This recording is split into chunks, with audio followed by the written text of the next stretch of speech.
Hi students, this is fund. Welcome back to my channel. కొన్ని గంటల్లో JEE main second session April exam జరగబోతుంది.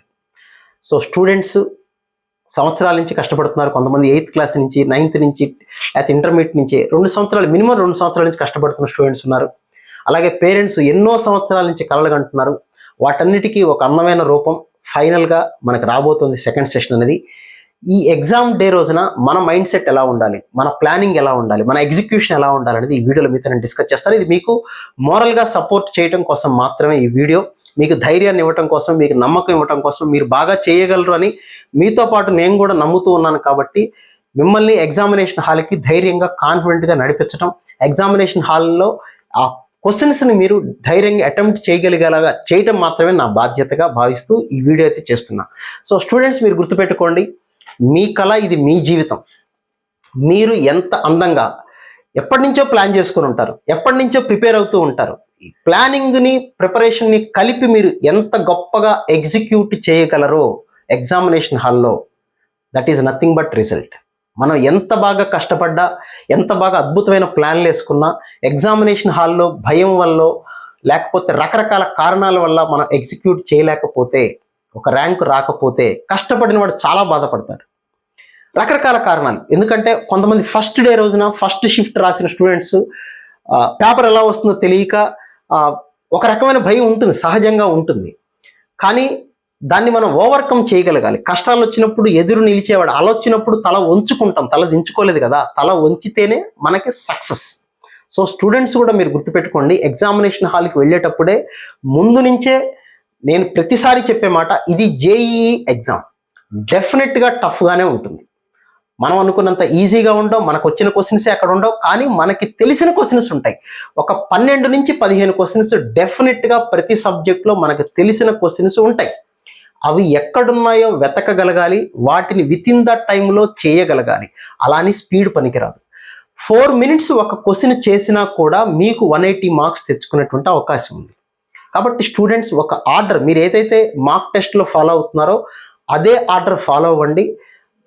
Confident, ధైర్యంగా ఉండటం, నమ్మకంగా, మీ మీద మీకు నమ్మకం ఉండటమే మిమ్మల్ని ఎగ్జామినేషన్ హాల్లో ముందుకు నడిపిస్తుంది. ఒక క్వశ్చన్ రాలేదు, ఫస్ట్ క్వశ్చనే రానంత మాత్రాన, సెకండ్ క్వశ్చనే రానంత మాత్రాన డీలా పడిపోకూడదు.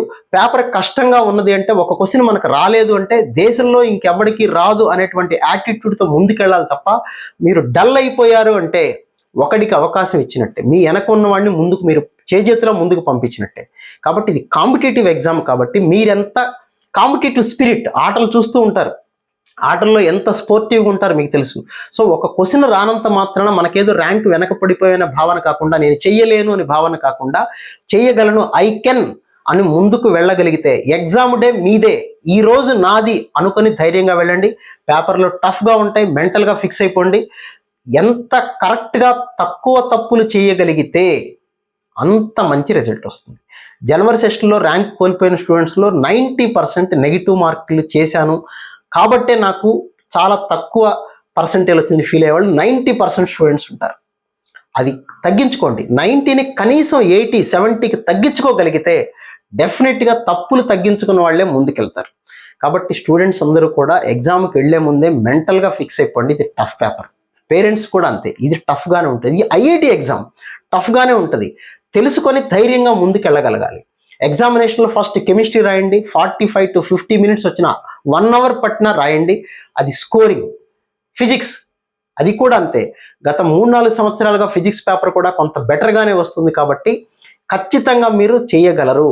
12 నుంచి 15 క్వశ్చన్స్ చేయగలరు. కెమిస్ట్రీ, ఫిజిక్స్లో మీరు ఎంత ఎక్కువ స్కోర్ తెచ్చుకోగలిగితే మ్యాథమెటిక్స్ అనేది అంత ర్యాంకు ముందుకు తీసుకెళ్లే అవకాశం ఉంటుంది. ఈ రెండిట్లో స్కోర్ తక్కువగా తెచ్చుకోగలిగితే మ్యాథ్స్ కూడా ఏమీ చేయలేదు. కాబట్టి మీరు టైము కోసం పరిగెత్తకుండా, ఒక సబ్జెక్ట్లోని ఒక క్వశ్చన్ కోసం వెనక పరిగెత్తకుండా, ఇది నాకు ఎందుకు రాలేదు, దీని సంగతి తేలుస్తాను, ఈ టాపిక్ నేను బాగా ప్రిపేర్ అయ్యాను, ఇది ఎందుకు రాదు అనే ఆలోచన లేకుండా, రాకపోతే బెటర్ ఈ leave the question and go for the next one. So last second వరకు ఫైట్ చేయండి, లాస్ట్ సెకండ్ వరకు కష్టపడండి. ఇన్నేళ్ళు మీరు పడిన కష్టానికి ఆ ఎగ్జిక్యూషన్ అనేది చాలా చాలా ఇంపార్టెంట్. ఈరోజు మీదే, ఏమీ కాదు, మీకు మీరే మోటివేట్ చేసుకోవాలి ఎగ్జామినేషన్ హాల్లో. ఇంకెవరు చెప్పేది ఏమి ఉండదు. కాబట్టి మీరు ఎంత గొప్పగా ఎగ్జామినేషన్ హాల్ని ఉపయోగించుకుంటారో ఆ 3 hours అనే దాని మీదే మీ 40 ఏళ్ల కెరీర్ ఆధారపడి ఉంటుంది. నథింగ్ టు వర్రీ, ధైర్యంగా వెళ్ళండి. మీరు రాసిన ఎగ్జామ్ మీకు తెలిసిన క్వశ్చన్సే, మీకు తెలిసిన కాన్సెప్టే వస్తుంది. మీరు ఆ క్వశ్చన్స్ ఎక్కడున్నాయో పట్టుకోగలిగి జాగ్రత్తగా చేయండి. టైము 4 నిమిషాలైనా పర్వాలేదు, 180 మార్క్స్ తెచ్చుకోవచ్చు. ఒక క్వశ్చన్ 4 నిమిషాలు చేసినా 180 మార్క్స్ తెచ్చుకోవచ్చు. ఏదో ఒక ఎన్ఐటి ఫిక్స్ అయిపోతే అప్పుడు అడ్వాన్స్ ఎగ్జామ్ చాలా రిలాక్స్డ్గా కాన్ఫిడెంట్గా రాసుకోవచ్చు. కాబట్టి ఎగ్జామినేషన్ డే అనేది ఇది నా రోజు అని మీరు అనుకోండి. కష్టమైన ఎగ్జామ్ అని మీకు కూడా తెలుసు కాబట్టి ధైర్యంగా ముందుకు వెళ్ళండి, నమ్మకంతో వెళ్ళండి, తల్లిదండ్రుల ఆశీర్వాదం తీసుకోండి. మాలాంటి టీచర్స్ ఎప్పుడు మీకు సపోర్ట్గానే ఉంటారు. మీరు ఎంత ధైర్యంగా ఎగ్జామినేషన్ హాల్లోకి వెళ్ళారు, ఎంత కాన్ఫిడెంట్గా క్వశ్చన్స్ అటెంప్ట్ చేశారు, ఎంత తక్కువ తప్పులు చేయగలిగారో ఇదే ర్యాంక్ అని డిసైడ్ చేస్తాయి. So wish you all good luck guys. ఇంకా మీకు ఏదైనా డౌట్ ఉంటే కామెంట్ సెక్షన్లో మెన్షన్ చేయండి, లైవ్కి వచ్చినప్పుడు మాట్లాడుకుందాం. So wish you all good luck guys. Second session అద్భుతంగా రాయండి, డెఫినెట్గా మీకు బెటర్ ర్యాంక్, బెటర్ పర్సెంటేజ్ అయితే వస్తుంది. So wish you all good luck. Thank you అని అన్నారు.